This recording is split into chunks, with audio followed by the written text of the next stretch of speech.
A desperate congressman employs the help of a woman suffering a brain injury to launch a military moon base. Alice Eckel glides around the parking lot to serve the customers' food straight to their car, impressing everyone. Her parents Helen and Bob visit her as they excitedly notify her that her boyfriend went to get their blessing. Just in time, Officer Scott arrives, strutting his way to a dazed Alice. Her co-worker Brenda admires the man, calling him a dreamboat. The egoistic officer then invites Alice on a date at the fanciest restaurant in town, surprising the woman. At the restaurant, Scott brags about how the place only accommodates customers in high-standing professions. He then makes a speech about how they met, but gets interrupted by a repairman installing a sign above them.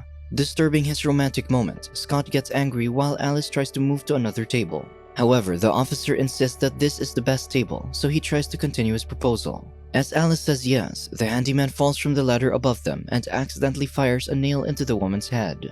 In a panic, Scott drives the still conscious Alice to the hospital.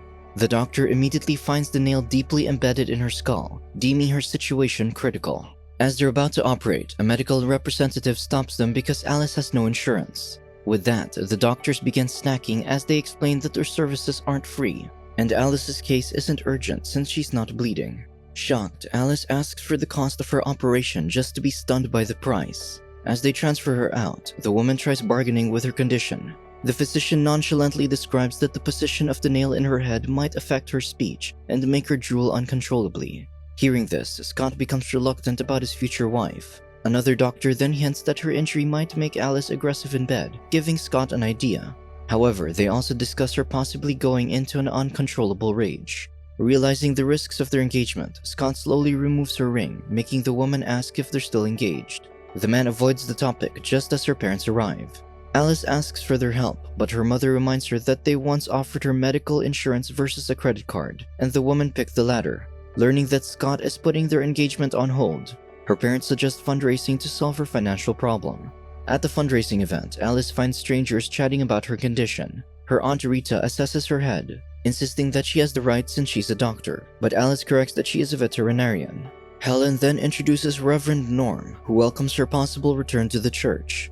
The local pastor suffers from an experimental medicine's effect, which causes an awkward condition that freaks Alice and Scott out. Soon, the couple starts the program. However, the microphone causes ear-piercing feedback, making almost everyone leave the event. Ultimately, they only gather $600. This discourages Alice, especially since her boss fired her due to her uncontrollable anger.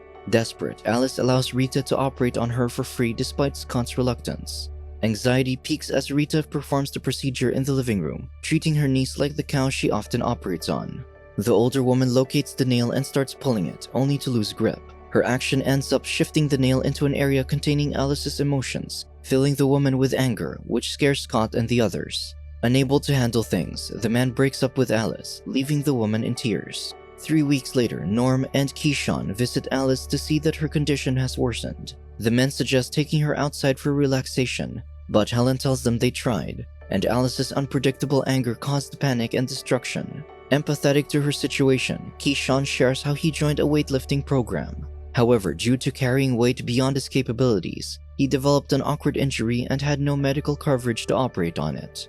Not wanting to aggravate her daughter, Helen switches the TV to a soothing program. They find a campaign ad for junior Congressman Howard Birdwell. He invites the people to bring their issues to him as he will try to turn their problems into ideas. This inspires Alice to go to Washington to ask for the congressman's help. Helen disagrees, but Scott suddenly arrives. They think the officer is back for his ex, but he only asks for his sander belt. Overhearing her plan, he also discourages her. In contrast, the Reverend suggests that traveling can be the spiritual journey that Alice needs. With that, she soon travels to Washington with Norm and Keyshawn. They arrive at the Congress State House, but the guards restrain Alice after seeing a large nail gun in her bag. She pulls the trigger on a guard, Rakisha, to reveal that it isn't loaded, which worsens the situation. Alice explains that she brought the nail gun to show the congressman what happened to her, while Keyshawn soothes Rakisha by asking the woman for a date. The other two press on to Howard's office, but learn that booking an appointment can take weeks. Alice then notices the door to the office ajar and peeks in, eavesdropping on the congressman's call with his mother, where he admits his disinterest in dating.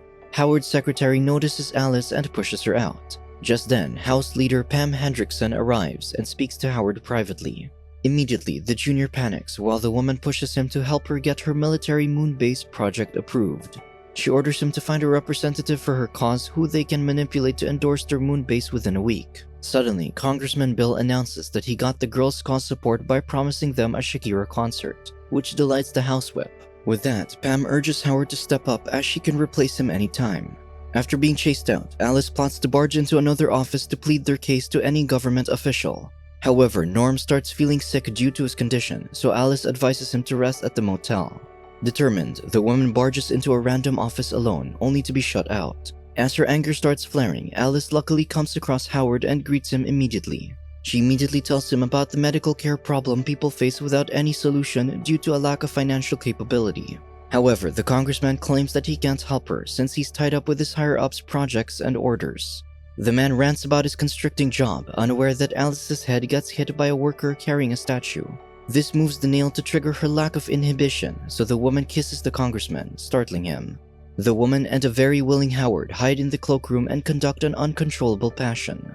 After their vigorous activity, Alice explains that her actions were caused by the nail in her head. With his ego wounded, Howard denies her excuse, claiming it's because of his charms. The man tries to leave, but Alice reminds him of his promise to turn problems into ideas. This actually gives Howard an idea. He realizes that her condition will catch people's attention, so he invites her to promote the military moon base during an event. If she does, he promises to help with her medical condition, so the woman agrees.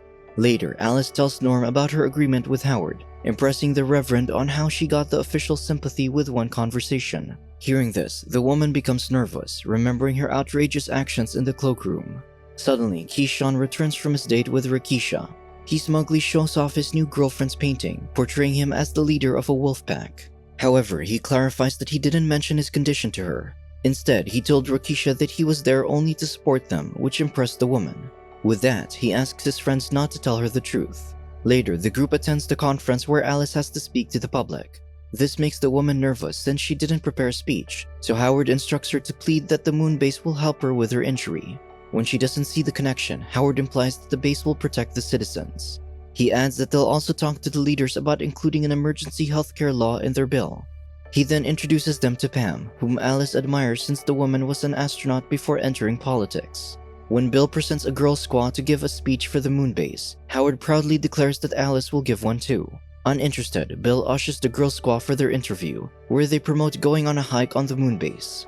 Next, Alice gets in front of the cameras and begins her speech. However, she deviates from the topic and starts praising Howard's efforts to help them. The man gets nervous, but Alice smoothly transitions this into the idea of turning the moon base into a new American state, which will improve their healthcare. After her speech, Howard and Alice's group celebrate in their motel.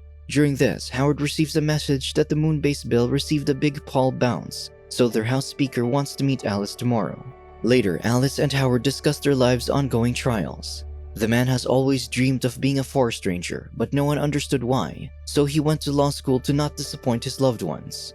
He weeps at this thought, so Alice shares her broken engagement, sobbing. The two comfort each other, and Howard starts to think that Alice brought him the courage he needed to take chances. Touched, the woman admires his passion, leading them to be drawn to each other. Alice clarifies that she's actually attracted to him this time and isn't about to kiss him because of her brain injury. With that, the two make love. In the morning, Alice is excited to meet the House Speaker and start including the emergency healthcare project in the bill. This reminds Howard of his empty promise that he doubts he can fulfill. Soon, House Speaker Buck McCoy takes credit for the moon base bill, which angers Pam. After their promotion pictorial, Alice asks about the emergency healthcare bill, but McCoy accidentally reveals it as a false promise, leaving the promoters dismayed. Suddenly, the House Speaker chokes on a girl squaw cookie. Using the tension, Howard implies that Pam's Shakira promise was also false, alarming the girl squaws. This puts Pam in the spot, more so when the kids walk out in tears.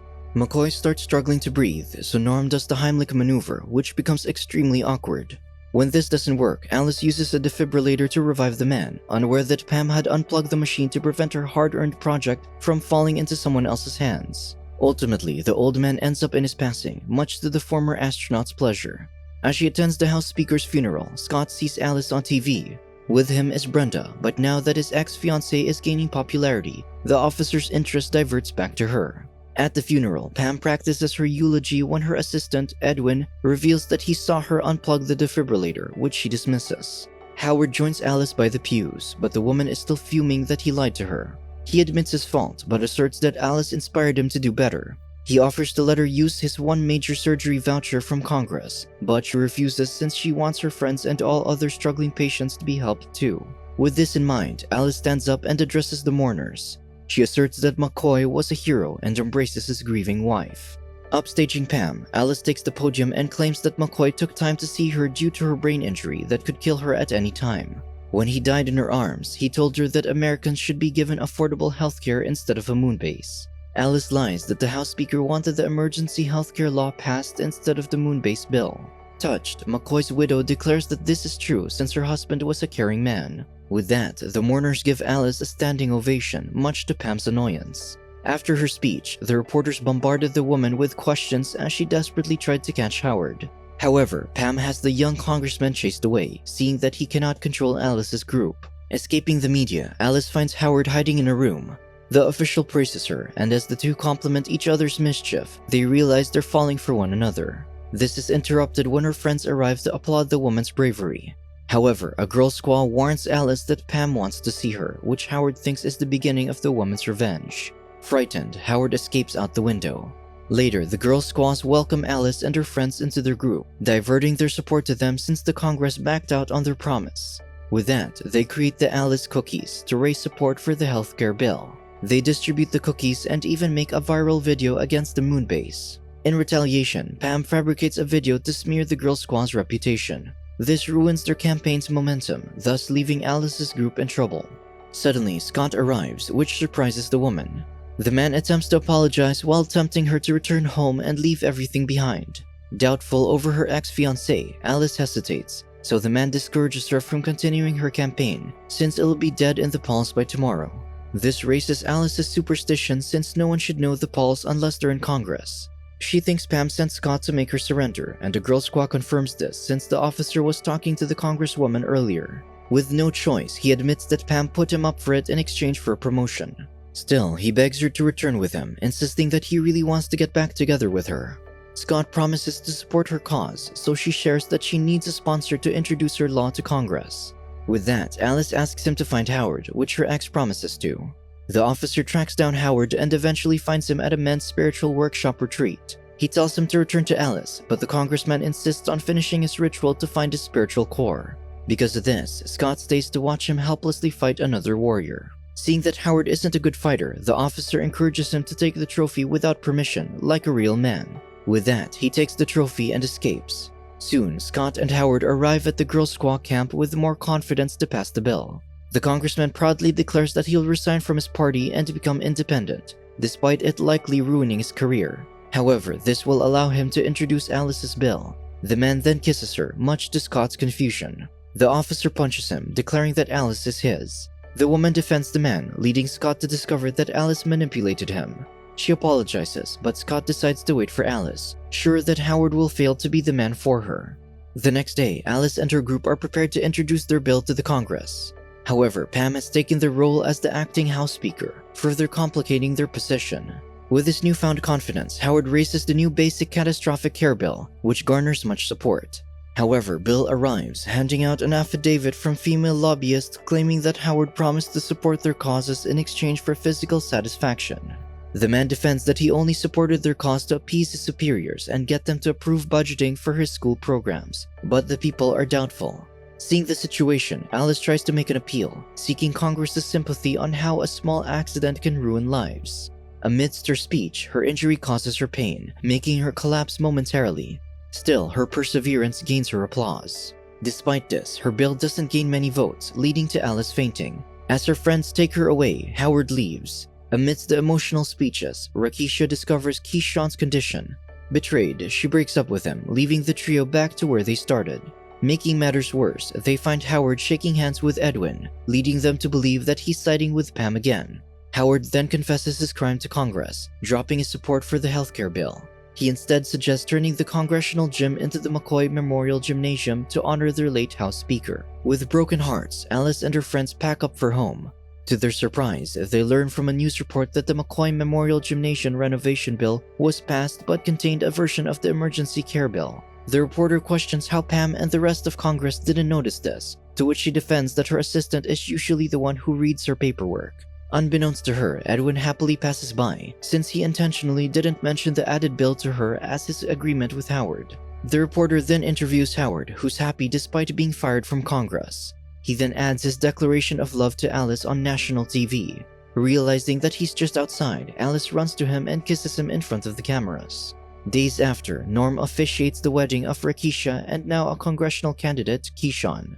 During the celebration, Alice tries to propose to Howard when a champagne cork accidentally hits her eye, surprising everyone with the accident-prone woman's luck. Subscribe to watch more videos like this, turn on notifications and leave a like to help the channel out. Thank you for watching.